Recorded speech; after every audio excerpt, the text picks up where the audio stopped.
Patrick, how aware are you of what's going on? I mean, when you're playing a game like that, how aware are you about the NBA suspending its season? Does that trickle into the locker room at all? I saw this coming. The NBA?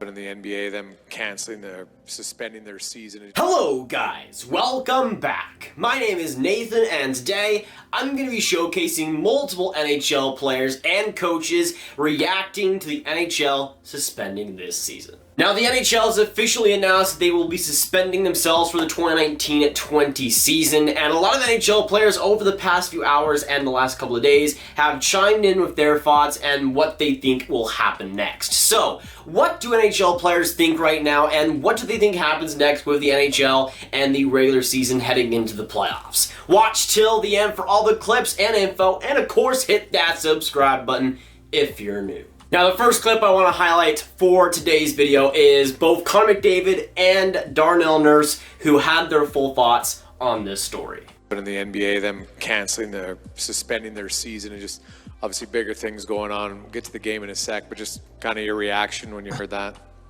Yeah, I mean, obviously, we heard, still a little fresh, so, we haven't had time to digest or anything like that, so, yeah, I mean, obviously it's unfortunate, but, public health and safety is a priority and is more important than any sporting event right now, so. Darnell, were the players on the ice aware at any time tonight that the NBA had suspended? Was anyone talking about it ever? It wasn't really a conversation. Everyone was really worried about the game. We became more aware of it, and there's small conversations and whatnot after the game. But it's, like Connor says, pretty fresh. Now from that Edmonton-Winnipeg game, we also saw Blake Wheeler, obviously the captain for the Winnipeg Jets, also speaking about his experience, talking to guys like Leon Draisaitl throughout the game, and just basically letting the whole team know that the NBA got freaking suspended. Yeah, it was. I think after the first period, guys caught wind that the NBA, suspended their games, and so then, it kind of has an odd feeling to it, so I think the second period was a reflection of that. There was some interesting stuff going on both ways, and I think going into the third, we kind of regrouped a little bit and decided, we've played some pretty good hockey this year. Let's play the way we know how and try to buckle down and get 2 points. Ultimately, tomorrow's out of our hands, but we're in a game right now, so let's try to win it. A little bit, yeah. I mean, I was talking to Leon, before the second period, and I didn't even know. He was like, "Did you hear about the NBA?" And so that was kind of crazy, and the refs were talking about it too. So, just an unusual, kind of night overall. I think the way things have unfolded the last, few days, and certainly going into the game tonight, our pregame meals, our pregame skates, everything pretty much leading up to the game was talking about this. And, Andrew Kopp and I were talking, it's going to be wild looking at our phones after a couple hours of playing and, shoot, we barely got the puck drop and dominoes were already falling. So it's a crazy time right now. Now McDavid, Nurse, and Blake Wheeler do hit on the point that for the games that happened, there was a lot of chatter, especially when the NBA suspension ended up happening. It was like everybody knew at that moment. Obviously, there was the surprise of the team getting notified, but once that all happened, it was like a trickle-down effect where both teams knew what was going on and were still playing NHL hockey. That's kind of crazy. Now, I also wanted to highlight a couple of Sharks players who were going to be really affected by this. San Jose has been one of the most affected places, especially when it comes to NHL cities. Now, these next couple of clips were posted and were actually done the day before the suspension came, but they're still very relevant about what their thoughts are and what should happen next. Yeah, I don't know. I think what's going on right now. I think it's weird for everybody. So I think we're all, confused like you guys are, and I see Italian soccer teams are doing the no fans thing. Yeah, no, it is. It's and it's just not this community. I think it's worldwide. But to see it kind of hit home, it kind of put things in perspective, and yeah, we got to take care of each other. So it's just it's been tough these last couple of weeks. Yeah, obviously I saw it on Twitter, and we love playing in front of our fans, so it's definitely shocking news. We're all aware of the situation and what's going on around the whole world. You know, where I'm from in Switzerland, they kind of have the same problems. So, you know, we obviously, like I said, we love playing in front of our fans. They're great to us, but we also know that, you know, health comes first. So we're just here to do our job. We love playing hockey and we love having the crowd. So, yeah. Now, the Chicago Blackhawks, who also played the San Jose Sharks at home, did have a lot to say about this. Both Patrick Kane and Duncan Keith had pretty detailed answers about what they think and what they're going to do next. Yeah, I mean, you try to focus on what's at hand, to be honest with you. Try not to think about it too much. We've been told to wash our hands, don't touch our face, and drink a lot of water. And, you know, hopefully that would be enough. But obviously, you know, you look at the NBA, there's some pretty highly conditioned athletes as well, and it trickled into that league. So I guess you never know what can happen. Did that filter in during the intermissions or anything like that, or was it until after the game that you knew anything about anything, really? Yeah, I didn't know anything until just now, just seeing it on the TV. So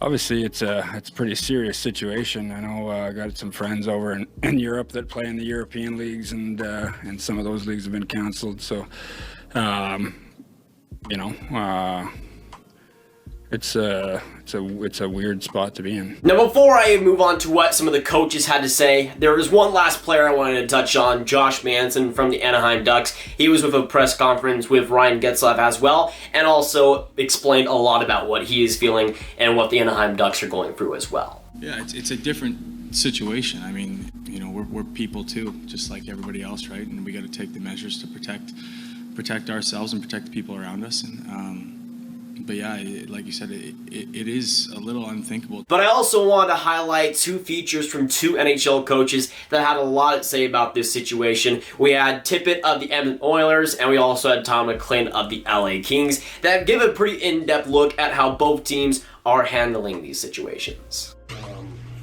You know, there's a lot of things you can ask. Started, we weren't really ready to play. Night felt strange. It didn't feel like a normal game. Not as many fans in the stands. Obviously, the players heard the news before about the basketball game, so it was a little bit unemotional. There wasn't any intensity, at least on our behalf. I didn't think until we got scored on, and then we realized it was time to play after that. So, but a different night for us. The NBA news obviously is pretty big with that league suspending their play, and the NHL is going to make a decision tomorrow. I know the players don't think about it during the game, but now that it's over, just kind of what's your thoughts on what lies ahead for your league? You know what, I just talked to Ken for a minute there, so it hits you so hard, like, I don't know. It's obviously, it's not just a sports thing, it's a life thing, so, you know, we'll just follow the directive of the NHL and the NHLPA, what they decide, and it's kind of unprecedented, so, you know, we'll just read and react as it comes along. You've been in the game for years and years and years. You know, the way you feel right now, does it compare to the way you've ever felt before? Yeah, it is different. Like there's your feelings are a little bit of bewilderment. You know, like you understand that this is a world health crisis, but you know, we've never gone through anything like this, and nothing that has affected the game like this.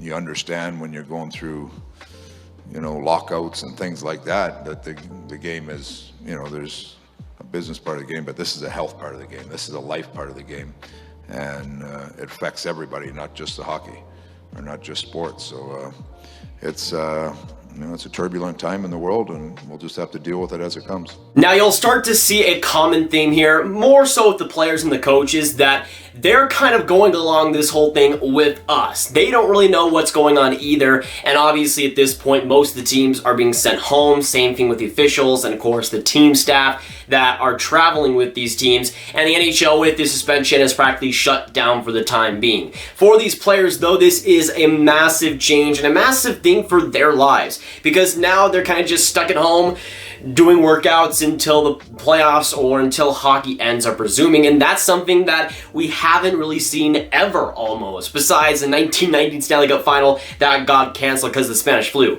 That was it, and that was 100 years ago. So obviously it's a lot different now, but this is, as you've heard some of these people say, specifically when it comes to Tibbet, unprecedented kind of territory that honestly is new every single hour. At this point, it was, I think, a good decision for the players' safety at the very least to suspend the season. We'll see if there's any players that end up actually having it. At the same time, though, these players are taking the precautions to be safe and be healthy, and that is super important. And you'll also notice in the tone and how they were showing their experiences that these players, at least some of them, didn't even know how to handle the news that the NHL was suspended and then the NBA when they were actually playing an ice hockey game. And that is certainly interesting, but then in the next couple of weeks and maybe even the next couple of months, if we don't see games start to happen, we'll obviously see a lot more players speak out publicly. Most of these clips were after games or just recently today, so there wasn't too many clips to go off of. But, you know, I got a Connor McDavid clip, so I'll personally take that. But that'll be it for today's video. Thanks so much for watching, all y'all. If you guys enjoy, make sure you hit that subscribe button, hit that like button, hit that notification bell if you haven't already. Comment down below your thoughts on the NHL players and their reactions to this whole situation and what you think of it as well. Make sure you share these videos with your friends. Get the clips out there, boys. And click on this card right here to watch my video on all my NHL trade talk right in one playlist. My name is Nathan, and I'll see you guys next video or stream. Goodbye.